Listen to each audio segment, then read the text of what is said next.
We've built a number of experiences on Windows Mixed Reality since it was announced that they were moving in the virtual reality space as well as mixed or augmented reality with the HoloLens.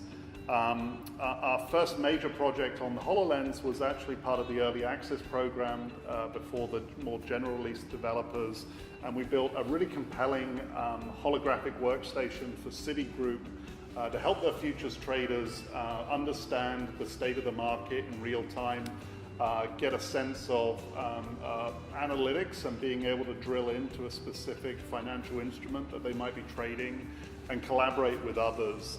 So we learned everything about multi-user networking with Windows Mixed Reality devices, what are the right interaction methods in order to manipulate data within that environment.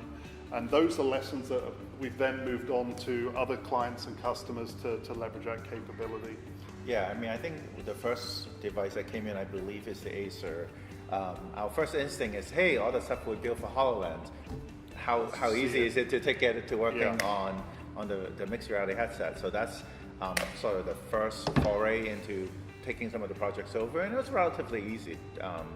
Definitely more so than compared to going to an entirely different platform like a Rift or Oculus or HTC. I mean, the nice thing is the HoloLens is a mobile device, so all of your compute power is basically within the device itself. And when you're wearing it, you can see the physical environment, but you're displaying holograms in that environment in front of you. With these devices, you're completely cut off from the physical world, and so your attention is focused on whatever the content is in front of you. But they're also able to take advantage of the compute power of whether it's a high-end desktop PC or a laptop, so we can draw much more complex scenes within those environments, and that's a big differentiation between a mobile device, whether it's something like the HoloLens or a Gear VR or Pixel VR or Daydream phone.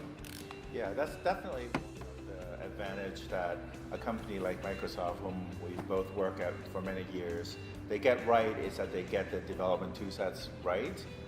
You know, to this day, Visual Studio is one of the most popular development tools out there, and they really have a great perspective for developers so that they're making sure that the same underlying SDK works across all these different devices, not only between the VR headsets, as it were, but also through the HoloLens. So they gave us that advantage of the developer can learn one thing and apply it to many different places.